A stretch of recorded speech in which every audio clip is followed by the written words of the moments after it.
எல்லாருக்கும் இனிய பொங்கல் நல்வாழ்த்துக்கள் and happy Sankranti. Welcome to Siva blocks.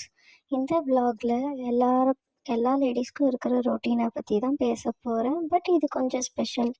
இதில் ஸ்பெஷலே அந்த பொங்கல் தான். எல்லாருக்கும் வீட்டில் ரொட்டீனான ஒர்க்ஸ் இருக்கும். இந்த பண்டிகைன்னு வந்துட்டாலே லேடிஸ்க்கு இன்னும் நிறைய எஃபெக்டான ஒர்க்ஸ் தான் இருக்கும் இல்லையா? அந்த மாதிரி ஒர்க்ஸ் தான் நான் இப்போ காமிக்க போகிறேன். எல்லாத்தையும் எங்கள் ஜானு சொன்ன மாதிரி ஒன்றா க்ளீன் பண்ணிக்க ஆரம்பித்தாச்சு. இந்த ஃபெஸ்டிவல்ஸ் எல்லாம் வந்தாலே வேலை செஞ்சதுக்குனே பிறந்துட்டோம் போல். நம்மளோட ஒர்க்கை ஸ்டார்ட் பண்ணியாச்சு.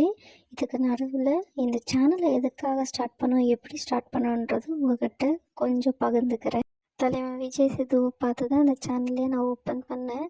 எனக்கு அவரை ரொம்ப பிடிக்கும். ரீசெண்ட் டைமாக தான் அவருக்கு ரொம்ப பெரிய அடிக்ட் ஆகிட்டேன்.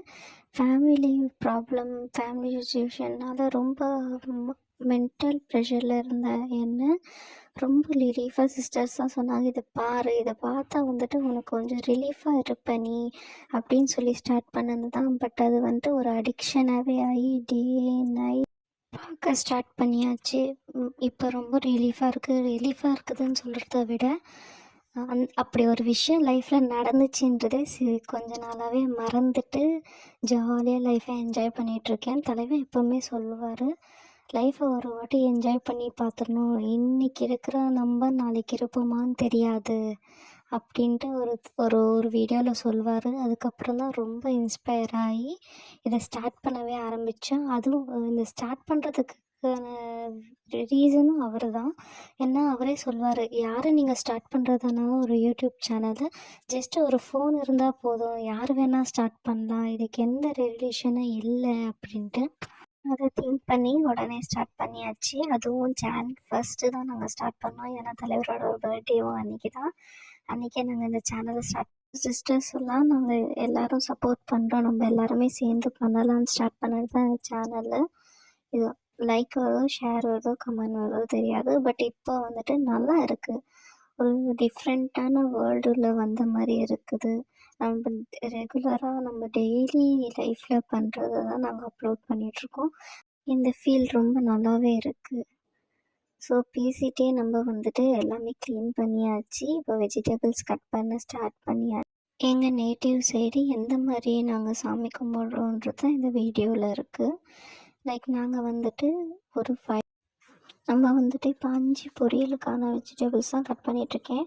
அவரைக்காய், வெண்டைக்காய், வாழைக்காய், பூசணிக்காய், கருணைக்கிழங்கு, இது தான் நம்ம இப்போ பண்ண போகிறோம். அதுக்கு ஃபஸ்ட்டு கொஞ்சமாக இஞ்சி பூண்டு பேஸ்ட்டு ஆட்டி பாக்ஸில் போட்டு வச்சாச்சு.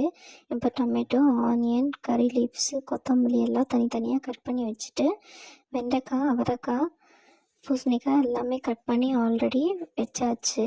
இப்போ வந்துட்டு நெக்ஸ்ட் வந்து ஃப்ரை பண்ணுறதுக்கு நம்ம எடுத்துக்கலாம். இப்போ ஃபேமிலி பற்றி கொஞ்சம் பேசலாமா? எங்கள் வீட்டில் அப்பா, அம்மா, சிஸ்டர்ஸ் தான். அப்பா வந்துட்டு பயங்கர ஸ்ட்ரிக்ட் ஆஃபீஸர், லைக் ஆர்மியில் இருக்கிற மாதிரி தான் அவர் பேரே. நாங்கள் வச்சது M10 மகன் தான். எந்த சைட்லேருந்து அந்த புல்லட்டை எடுத்துகிட்டு வந்தாலும் M10 மகன் வந்துட்டு ரோடுங்கடின்ட்டு ஓடி போய் புக்கெல்லாம் எடுத்துகிட்டு இங்கே வந்து படிக்கிற மாதிரி ஆக்ட் பண்ணிவிடுவோம். பட் அம்மா வந்துட்டு ரொம்ப சாதுவான ஹோம் மேக்கர் தான். வீட்டை வந்துட்டு ரொம்ப க்ளீனாகவும் பீஸ்ஃபுல்லாகவும் வச்சுக்கணுன்னு ரொம்பவே ட்ரை பண்ணுவாங்க. சிஸ்டர்ஸை பொறுத்த வரைக்கும் ரொம்பவே ஆட்டிடியூட், ஈகோ, ஃப்ரெண்ட்ஷிப் எல்லாமே கலந்தது தான் அவளுங்க. இனியால் மாதிரி எங்கள் வீட்லேயும் ஒரு பிரின்சஸ் ஒன்று இருக்குது. சரியான அறந்த வால், சுட்டித்தனம் எல்லாமே சேர்ந்தது தான் அது. அதுக்கிட்ட பேசவே முடியாது. எல்லாத்துக்கும் கொஷின் பண்ணும், எல்லாத்துக்கும் பதில் சொல்லணும். இந்த மாதிரி ஒரு குட்டி எங்கள் வீட்லேயும் இருக்குது. உங்கள் வீட்டில் இருந்தால் கமெண்ட் பண்ணுங்கள். இப்போ படிக்கிறதுக்கான குக்கிங்கை பார்ப்போமா? கொஞ்சமாக எண்ணெய் ஊற்றி கடுகு, சீரகம் எல்லாம் போட்டு கொஞ்சம் புரிஞ்ச பிறகு வெங்காயம், கருவேப்பிலை எல்லாம் போட்டு தாளிச்சிட்டு ஃபஸ்ட்டு வந்து சாம்பார் கொட்டி வச்சுக்கலாம். சாம்பார் கொட்டி வச்ச பிறகு அடுத்து பொரியல் வந்துட்டு ஒன்றா செய்ய ஸ்டார்ட் பண்ணிடலாம். எப்போவுமே கத்திரிக்காய், முருங்கைக்காய், மாங்காய் போட்டு தான் சாம்பார் வைப்போம். பட் இந்த டைம் வந்துட்டு வெறும் கத்திரிக்காய் போட்டு தான் சாம்பார் வச்சுருக்கோம். முருங்கைக்காயும் மாங்காவும் கிடைக்கல. சீசன் கேட்டால் சீசன் இல்லைன்னு சொல்லிட்டாங்க.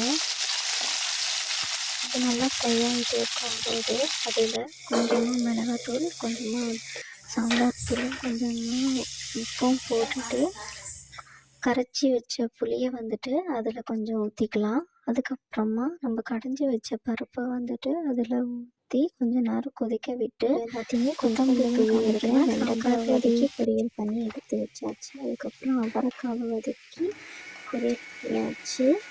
அதுக்கப்புறமா கருளைக்கிழங்கை வந்துட்டு உப்பும் மஞ்சத்தூளும் போட்டு வேக வச்சு எடுத்து தனியாக வச்சாச்சு. அடுத்து வந்துட்டு வாழைக்காவை ஃபஸ்ட்டு ஃப்ரை பண்ணிவிட்டு வாழைக்காவெல்லாம் போட்டு வேக வைக்க வச்சாச்சு. திருப்பி வறுத்த வெண்டைக்காவை வந்துட்டு வெங்காயம் தக்காளி இதெல்லாம் போட்டு ஃப்ரை பண்ணியாச்சு. இதுக்கு நடுவுலையே அம்மா வந்துட்டு பொங்கலுக்கு ரெடி பண்ணி வச்சுட்டு இருந்தாங்க, ஸ்வீட் பொங்கலுக்கு.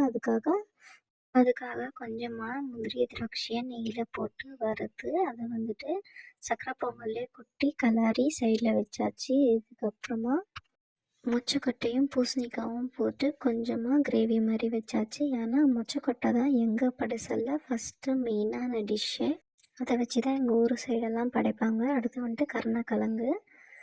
நெக்ஸ்ட்டு வந்துட்டு சாமிக்கு படைக்கிறதுக்காக ட்ரெஸ் எல்லாம் எடுத்து வச்சாச்சு. இப்போ வந்துட்டு படைசலில் வந்துட்டு நம்ம என்னென்னலாம் செஞ்சோம் இவ்வளோ நேரம் வந்து எல்லாம் ஒன்று ஒன்றா 3 தையல் வாழை இலையில் 3 சைடாக கொஞ்சம் கொஞ்சமாக பிரித்து வைக்கலாம். ஏன்னா அதுதான் 9 இலையாக போட்டு வைக்க இடம் இல்லைன்றதுனால நாங்கள் வந்துட்டு ஒரே இலையில் 3 பகுதியாக பிரித்து கொஞ்சம் கொஞ்சமாக வைக்க ஸ்டார்ட் பண்ணிட்டோம்.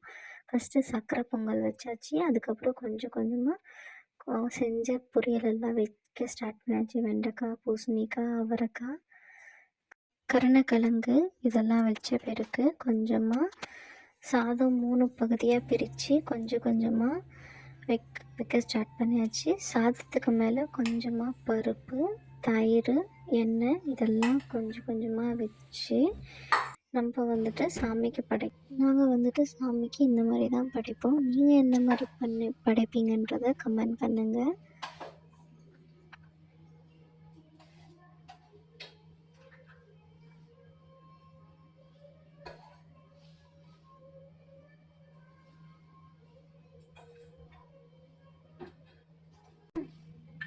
அது அவளுக்கே கொடு.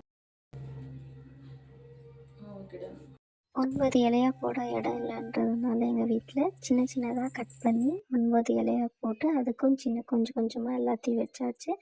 சாம்பிராணி போட்டு கற்பூரம் காமிக்க ஸ்டார்ட் பண்ணியாச்சு. அவ்வளோதான் எங்களுடைய சாமி கும்பிட்ற ப்ராசஸ். அவ்வளோதான். இது உங்களுக்கு பிடிச்சதா like and share and subscribe பண்ணிடுங்க.